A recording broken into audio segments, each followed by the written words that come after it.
Hello students, take your SST book part 1 and open the page number 91.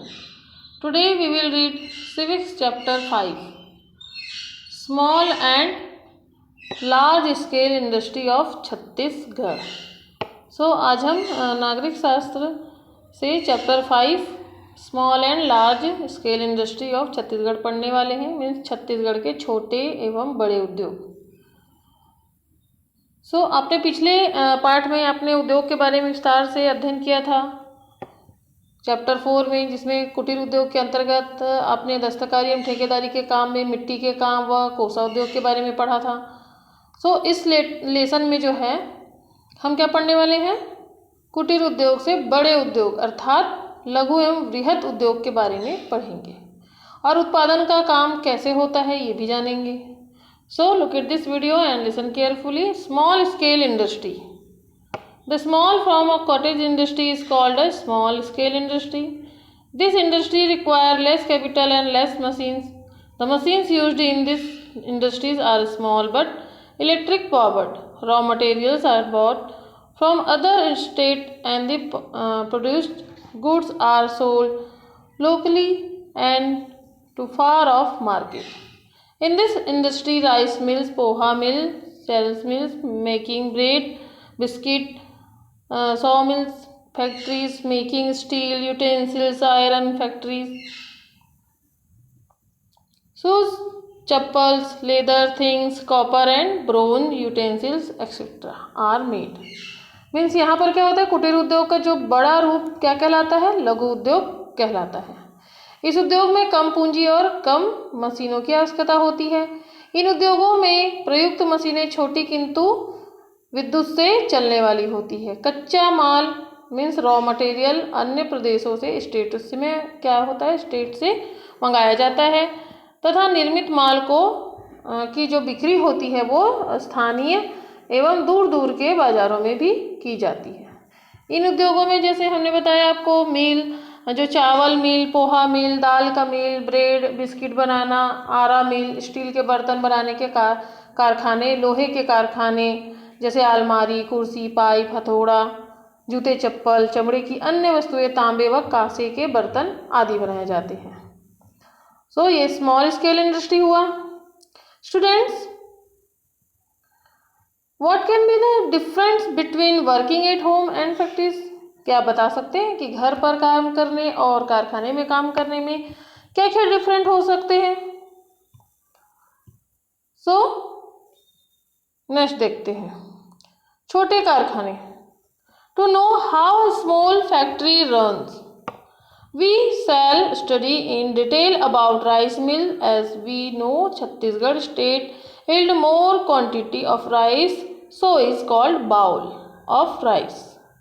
Here the task of removing rice from the grain was first done by threshing it with mussels and cloth. This process took much time and hard labor because all work was done by hands. Further, many villages fitted rice huller by which the work of removing rice from grain was made easy.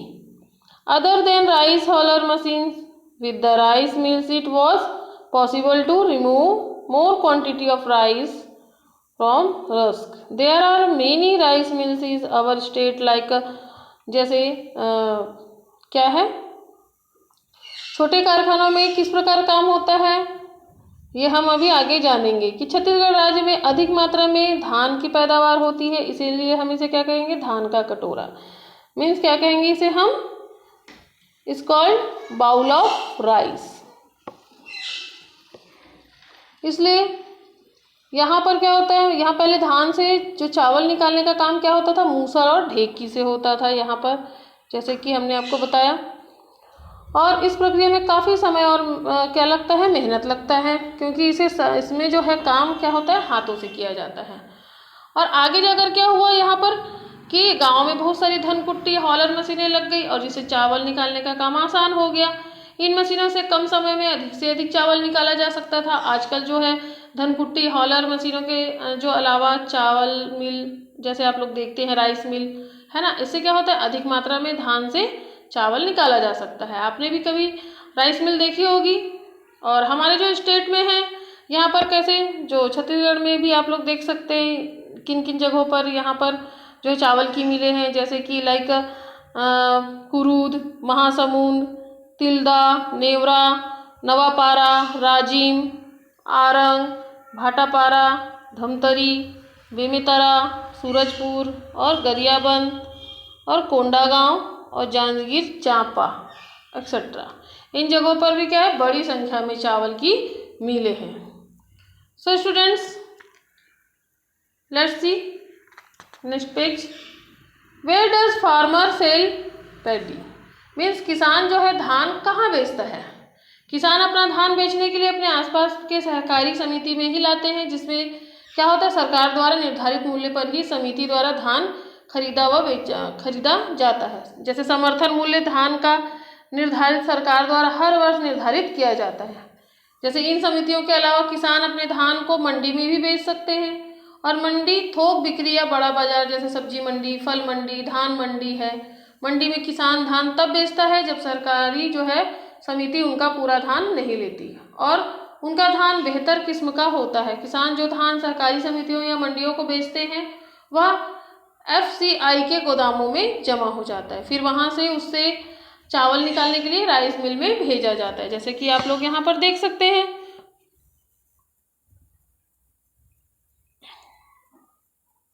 तो धान से चावल निकालने की जो process क्या होती है, राइस मिल, यहाँ पर rice mill. The process of removing rice from paddy, this process can be divided into 4 part. कितने पार्ट होते हैं यहाँ पर? 4 भाग होते हैं। जैसे कि यहाँ पर सबसे पहले क्या किया जाता है, क्लीनिंग किया जाता है ना। इसमें क्या होता है, धान जैसे ही कृषि मंडी या FCI से मिल्स में आता है वहीं से धान की सफाई का कार्य शुरू हो जाता है, जिसमें से जो है कंकड़, कचरा, धूल, मिट्टी, रेतकण आदि की क्या होती है, छन्नी द्वारा छाना जाता है। सेकंड क्या होता है इसका पार्ट? सेकंड पार्ट क्या होता है, राइस जो है एक्सप्रेशन, मीन्स चावल को निकालना। जैसे जिस प्रकार जैसे क्या होता है ढेकी है ना, रबिंग और huller, the husk in remove from the paddy in the same way the machines have pair of rubber roller and the grain pass throws their rubber rolls and get rubber rubbed which remove the husk. जिस प्रकार जैसे क्या है ढेकी को बार बार ऊपर नीचे करने से आसानी से क्या हो जाता है, रगड़ के कारण धान से चावल और छिलका अलग हो जाते हैं। उसी तरह मशीन के इस भाग में भी क्या होता है, रबर के 2 पहियों में क्या होता है, जैसे ही धान को दोनों पहियों के बीच से गुजरता है तो रगड़ से उसका छिलका क्या होता है, अलग हो जाता है। इस तरीके से चावल और जो है भूसा अलग हो जाता है। इस पिक्चर में आप लोग यहाँ पर देख सकते हैं कि पहले कैसे धान में जो है जो ढेकी में जो क्या है धान कूटा जाता था। अब इसका तीसरा पार्ट क्या है, भूसा को अलग करना। मीन्स क्या होता है ये, डिहस्किंग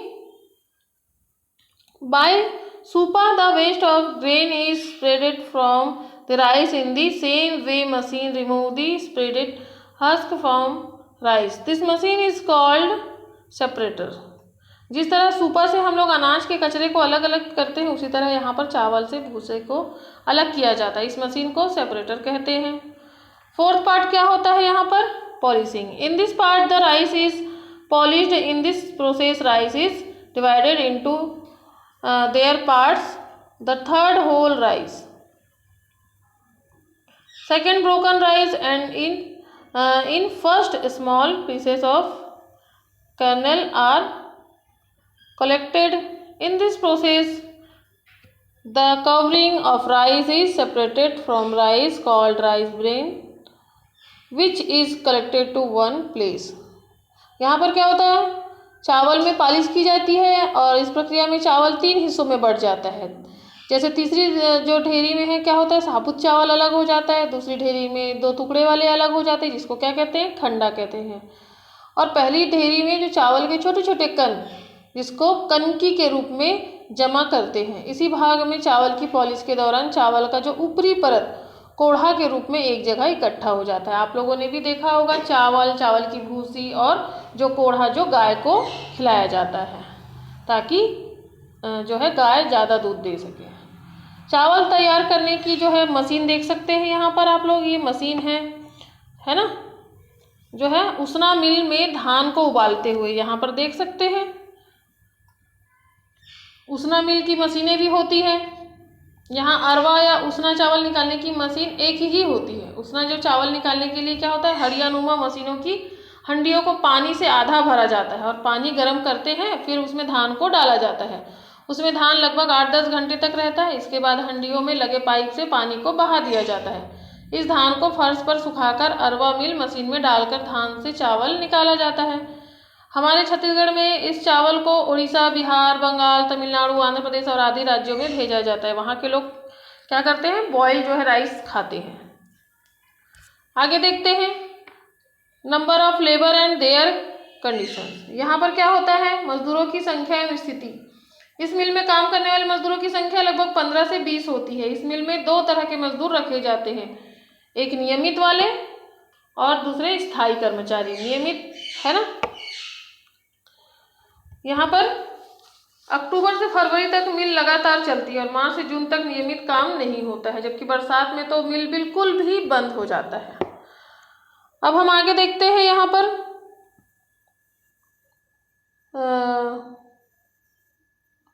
जैसे आप लोग बता सकते हैं why rice mills do not run the whole years. चावल मिल में साल भर जो है काम क्यों नहीं चलता, जैसे कि हमने आपको बताया यहाँ पर, क्योंकि यहाँ पर बारिश में क्या होता है, मिल बंद हो जाती है। अब हम यहाँ पर देखते हैं वृहत उद्योग क्या होते हैं। अभी तक हमने क्या देखा था, स्मॉल इंडस्ट्री। अब हम देखेंगे लार्ज स्केल इंडस्ट्री। यहाँ पर देखते हैं हम large scale industry.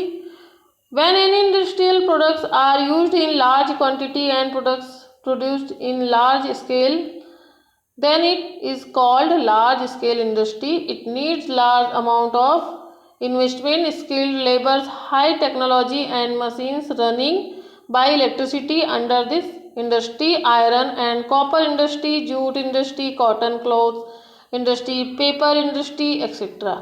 Come let us learn about cement industry which is a large scale industry. अभी तक हमने जो स्मॉल इंडस्ट्री में क्या देखा था, चावल जो है उद्योग, चावल की जो है मिल है ना, ऐसे छोटे छोटे मिल देखे थे जिसमें से हमने राइस के बारे में हमने पढ़ा था। अब हम यहाँ पर देखेंगे जो लार्ज स्केल इंडस्ट्री में है सीमेंट उद्योग के बारे में। क्या होता है सीमेंट उद्योग, और बड़ा उद्योग क्या होता है, वृहत उद्योग। जब कोई उद्योग उत्पादन के साधनों का अधिक मात्रा में प्रयोग करते हुए अधिक मात्रा में वस्तुओं का उत्पादन करते हैं तो इसे क्या कहेंगे हम, वृहत उद्योग मीन्स बड़ा उद्योग। इसमें क्या होता है, अधिक पूंजी और कुशल श्रमिक और उच्च टेक्नोलॉजी की आवश्यकता होती है। जैसे कम जो छोटे स्मॉल इंडस्ट्री में क्या होता था, कम पूंजी की जरूरत होती थी और कम मजदूरों की जरूरत होती थी, है ना। और इसी तरीके से यहाँ पर इस उद्योग के अंतर्गत जैसे लोहा इस्पात उद्योग, सीमेंट उद्योग, तांबा उद्योग, जूट उद्योग, सूती वस्त्र उद्योग, चीनी उद्योग, कागज उद्योग आदि शामिल है। ये सब क्या है, बड़े उद्योग हैं। इसमें से हम देखेंगे यहाँ पर cement factory. Cement industry is an important industry in basic industry. To establish this industry surplus amount of raw materials like limestone and coal is necessary. Cement is called as stone made by human being. When it dries, it hardens like a stone. Cement being rather heavy material and due to effect of moisture in become useless very quickly. यहाँ पर क्या होता है, उद्योग में cement उद्योग महत्वपूर्ण उद्योग है। इस उद्योग की जो स्थापना के लिए क्या होता है, पर्याप्त कच्चे माल रॉ मटेरियल की जरूरत होती है, चूना पत्थर व कोयले की आवश्यकता होती है। इसके साथ ही बड़ी मात्रा में पूंजी भी आवश्यकता होती है। सीमेंट को मानव निर्मित पत्थर जो है कहते हैं। यह शुष्क होने के कारण, मीन्स इसमें मॉइस्चर नहीं होती है ना, यह शुष्क होने पर पत्थर की जो भांति है कठोर हो जाता है पत्थर की तरह। सीमेंट भारी पदार्थ होने के साथ साथ क्या होता है, नमी के प्रभाव से शीघ्र ही अनुपयोगी हो जाती है। आप लोग देखे होंगे कि सीमेंट क्या होती है, जरा सा भी खुला रखने से क्या होता है, वो हवा लगने से हार्ड हो जाता है ना। इसलिए इसके लिए जो है बहुत ही जल्दी जो है द्रुतगामी परिवहन साधन एवं बाजार का निकट होना बहुत ही आवश्यक होता है। कारखाने में काम करने हेतु बड़े पैमाने पर सस्ते एवं कुशल श्रमिक तथा प्रशिक्षित कर्मचारियों की भी आवश्यकता होती थी। जैसे कि यहाँ पर आप लोग देख सकते हैं, इस जो है whole process of making cement, cement बनाने के लिए कैसे कैसे यहाँ पर जो है प्रोसेस किया गया है। इस पिक्चर को आप लोग देख सकते हैं, ये सीमेंट फैक्ट्री, सीमेंट का जो है फैक्ट्री है। सो नेक्स्ट पेज देखते हैं, पोल्यूशन कॉज्ड बाय फैक्ट्रीज। अब यहाँ पर देख सकते हैं आप लोग कारखाने से होने वाले बहुत सारे ऐसे जो है प्रदूषण। उससे पहले हम देखते हैं राज्य के प्रमुख सीमेंट कारखाने कौन कौन से हैं। यहाँ पर जो है following are the main cement factories in our state, कौन कौन से हैं, जैसे राइस मिलें थी, वैसे यहाँ पर देखते हैं सेंचुरी सीमेंट है ना, बैकुंठपुर, रामपुर, जेके सीमेंट लिमिटेड, तिल्दा, नेवरा, रायपुर जो है Raymond cements, Bilaspur, Modi cement Raigarh, जय बजरंग सीमेंट बस्तर में है, एसोसिएटेड सीमेंट कंपनीज लिमिटेड जाम्बुल दुर्ग जो है यहाँ पर क्या है, यहाँ पर सीमेंट फैक्ट्री है। और ये जो कारखाने हैं बहुत बड़ी मात्रा में इसका क्या करते हैं, जो है ये बहुत ही बड़े उद्योग होते हैं। कारखाने से होने वाले क्या होते हैं, इससे जो है प्रदूषण भी बहुत सारा होता है। जैसे यहाँ पे प्रदूषण का जैसे अर्थ है किसी वस्तु पदार्थ या तत्व के जो प्राकृतिक गुणों का ह्रास होना। औद्योगिक विकास के फलस्वरूप हमारा जीवन सुखमय एवं आरामदायक हो गया है, वहीं उसके दुष्परिणाम भी सामने आए हैं। औद्योगिक गतिविधियों का सबसे बड़ा दुष्परिणाम पर्यावरणीय ह्रास है। मीन्स कारखानों से विशाल मात्रा में जहरीले गैस निकलती है जो कि वायु को प्रदूषित करती है। ये कई प्रकार की बीमारियों के भी जन्मदाता है। इससे पृथ्वी का तापमान तेजी से बढ़ जाता है। Pollution is the meaning of the natural properties of an object और एलिमेंट्स है ना। Development of industries have made our life comfortable and luxuries, हमारा क्या हो गया है, हमारा जीवन सुखमय हो गया और हम ज़्यादा चीज प्रदूषण को नहीं झेल पाते हैं। इसलिए यहाँ जो फैक्ट्री में जो काम करते हैं उन्हें क्या होते हैं, बीमारी से ये जो मजदूर होते हैं वो ग्रसित होते हैं, जल्दी ही इनको बीमारी हो जाती है। यहाँ पर देखते हैं, अब यहाँ पर जो है आप लोग देख सकते हैं इस पिक्चर में कि कैसे यहाँ पर जो है पोल्यूशन फ्रॉम फैक्ट्रीज, यहाँ पर देख सकते हैं कि कैसे यहाँ पर जो है फैक्ट्री का धुआं निकल कर आजू बाजू के जो है क्षेत्र को क्या कर रहा है, प्रभावित कर रहा है। औद्योगिकरण के परिणाम स्वरूप विशाल पैमाने पर जो है जंगल कटते जा रहे हैं, जिससे पर्यावरण प्रदूषण भी वृद्धि हो गई है। बहुत ज़्यादा प्रदूषण हो रहा है। कारखानों में चलने वाली विशालकाय मशीनों के जो है शोर से ध्वनि प्रदूषण भी बढ़ रहा है। तीव्र शोर से मनुष्य में अनेक मानसिक एवं शारीरिक विकृति उत्पन्न हो रही है। कारखानों से निचले कचरा एवं गंदा पानी को नदी नालों में बहा दिया जाता है और आज अधिकांश नदियों का जल दूषित हो गया है। इनमें जैसे जीव जंतु तेजी से क्या होते जा रहे हैं, नष्ट होते जा रहे हैं। मतलब फैक्ट्री का जहाँ पर अगर फायदा हो रहा है वहाँ पर क्या होता है, दूसरी ओर नुकसान भी देखने को मिलते हैं। नेक्स्ट पेज देखते हैं, मैनेजमेंट। अब हम देखते हैं मैनेजमेंट क्या होता है, प्रबंधन। और एक बात और, जो प्रदूषण को दूर करने के कौन कौन से होते हैं, जैसे प्रिवेंट पोल्यूशन, पर्यावरण प्रदूषण को रोकने के लिए बड़े पैमाने पर क्या होता है, वृक्षारोपण करना अनिवार्य होता है। जो पेड़ लगाए जाते हैं जिससे कि क्या होता है, पर्यावरण जो होता है वो स्वच्छ होता है। कारखानों में चिमनियाँ ऊंची होनी चाहिए जिससे कि प्रदूषण नहीं होगा।